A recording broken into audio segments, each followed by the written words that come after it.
कक्षा अष्टम के मेरे प्रिय विद्यार्थियों, हिंदी की कक्षा में आपका स्वागत है। हम लोग व्याकरण के अंतर्गत शब्द विचार पाठ को पढ़ रहे थे और हम लोगों ने इस पाठ के अंतर्गत शब्द किसे कहते हैं, पद किसे कहते हैं, शब्द के कितने भेद हैं और रचना के आधार पर शब्दों का वर्गीकरण हम लोगों ने पिछली कक्षाओं में पढ़ा। आज हम लोग पढ़ेंगे स्रोत या उत्पत्ति के आधार पर शब्दों का वर्गीकरण, अर्थात स्रोत या उत्पत्ति के आधार पर शब्दों को कितने भागों में बांटा गया है, हम लोग आज की कक्षा में पढ़ेंगे।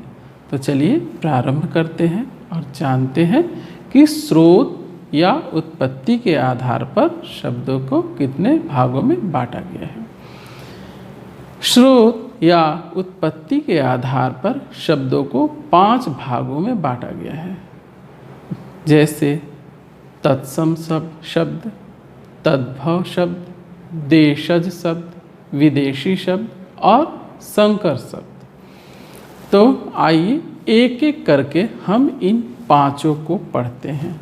तत्सम, तद्भव, देशज, विदेशी और संकर। आप लोग अपनी पाठ्यपुस्तक को खोल लीजिए और देखिए, मैं इसी में से अभ्यास कार्य आपको करने के लिए दूंगा। हमारा पहला शब्द है तत्सम शब्द।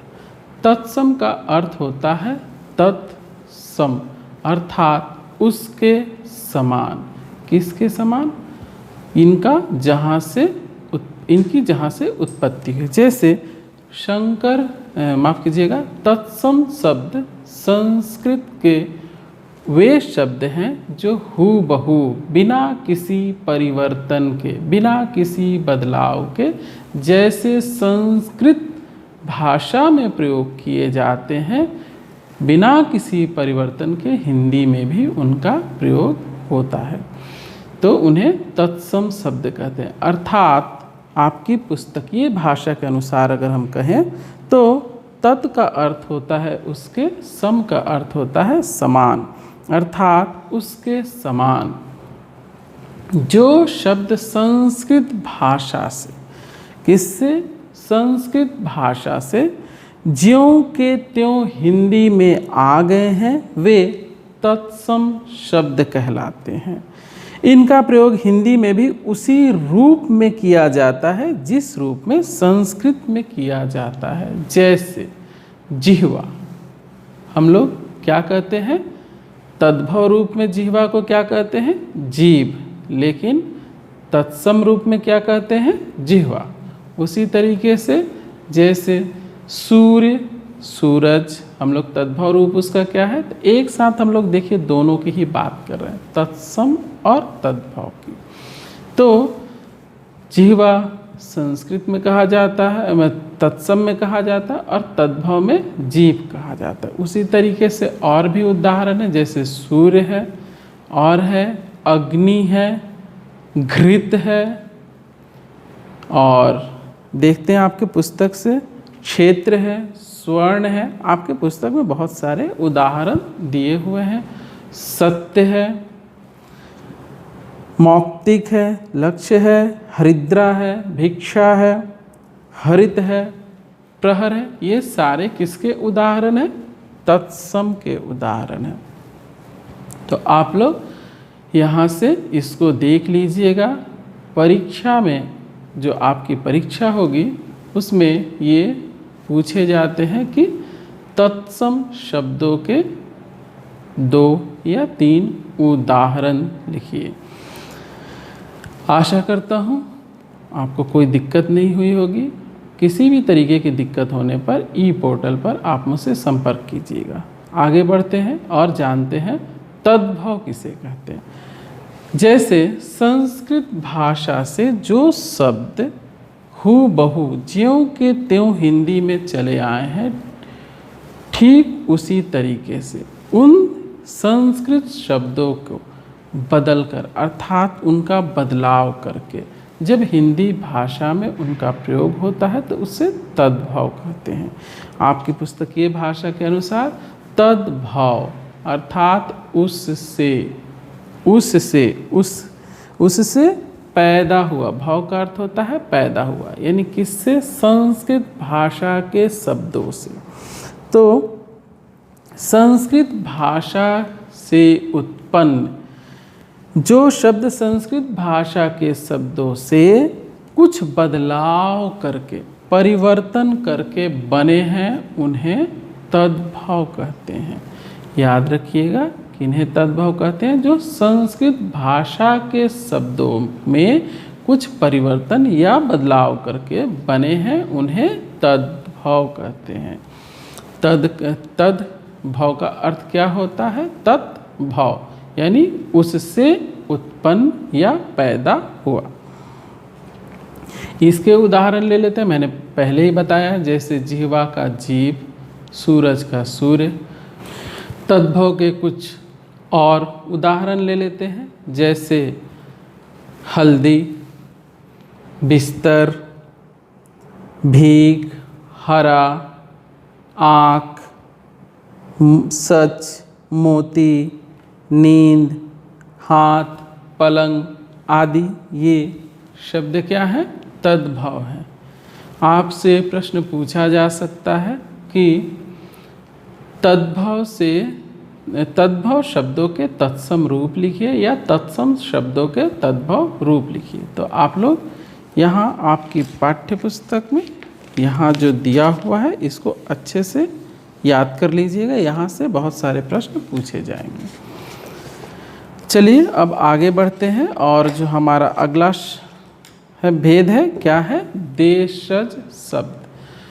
देश के ही विभिन्न भाषाओं से या बोलियों से जो शब्द हिंदी में चले आए हैं या प्रयोग किए जा रहे हैं, प्रयोग हो रहे हैं, उन्हें हम लोग देशज शब्द कहते हैं। जैसे आपके पुस्तक में उसकी परिभाषा लिखी हुई है, देश प्लस जोड़ ज, देशज अर्थात देश में ही जन्मा। जो शब्द देश के विभिन्न प्रांतों की बोलियों से, भाषाओं से हिंदी भाषा में आ गए हैं, वे देशज शब्द कहलाते हैं। जैसे खटिया, खुरपी, झाड़ू, लोटा, पगड़ी, खाट, डंडा, डिब्बा आदि ये शब्द क्या हैं? देशज शब्द कहलाते हैं। हमारा अगला भेद है विदेशी शब्द। अब देश में उत्पन्न भाषाओं और बोलियों के जो शब्द हिंदी में आ गए उन्हें देशज कहते हैं।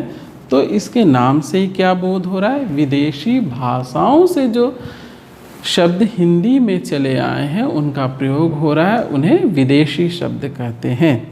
जैसे विदेश से आया हुआ विदेशी।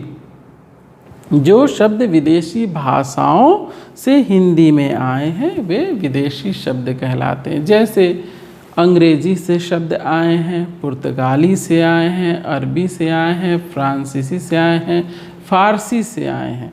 तो ये शब्द जो आ गए हैं, जैसे चीनी से भी, चाइनीज़ भाषा जिसको कहते हैं ना, चीनी भाषा, तो चीनी भाषा से भी कुछ आए हैं शब्द हिंदी में, और ये तुर्की से भी कुछ शब्द हिंदी में प्रयोग किए जाते हैं। जैसे यहाँ उदाहरण दिया हुआ, अंग्रेजी से जो शब्द हिंदी में आए हैं, जैसे मोटर, गाड़ी, माफ़ कीजिएगा, motor, doctor, nurse, teacher, college, university, bridge, scooter, बस, ट्रेन आदि ये जो शब्द हिंदी में प्रयोग किए जा रहे हैं, तो इन्हें क्या कहते हैं? विदेशी शब्द कहते हैं, जो अंग्रेजी भाषा से हिंदी में आ गए। उसी तरह अरबी भाषा से जहाज, इनाम, फौज आदि जो शब्द हैं वह अरबी से आए हैं।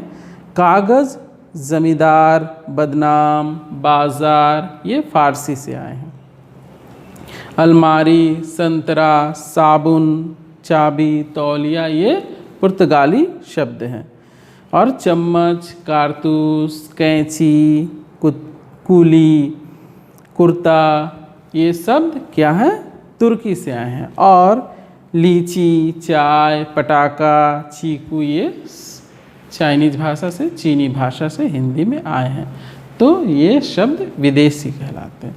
हमारा अगला भेद है संकर शब्द, यानी दो भाषाओं के मेल से बने हुए शब्दों को संकर शब्द कहते हैं।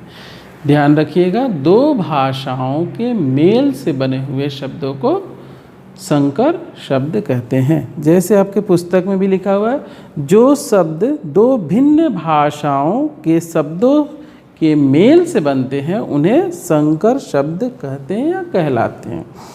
हिंदी भाषा में अनेक संकर शब्द हैं, जैसे लाठी, चार्ज। यहाँ पे देखिए, लाठी हिंदी शब्द है और चार्ज अंग्रेजी शब्द है, तो लाठी चार्ज। उसी तरीके से टिकट, घर अंग्रेजी का है, टिकट क्या है, अंग्रेजी शब्द है, और घर क्या है, हिंदी है, तो दोनों को मिला के बना टिकट, घर।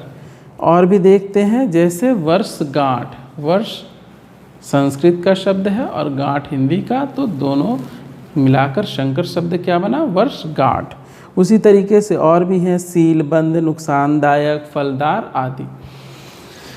तो आज हम लोगों ने स्रोत या उत्पत्ति के आधार पर शब्दों का वर्गीकरण देखा। अगली कक्षा में हम लोग मिलेंगे तो अर्थ के आधार पर शब्दों का वर्गीकरण करेंगे। तो मिलते हैं अगली कक्षा में और पढ़ते हैं अर्थ के आधार पर शब्दों का वर्गीकरण।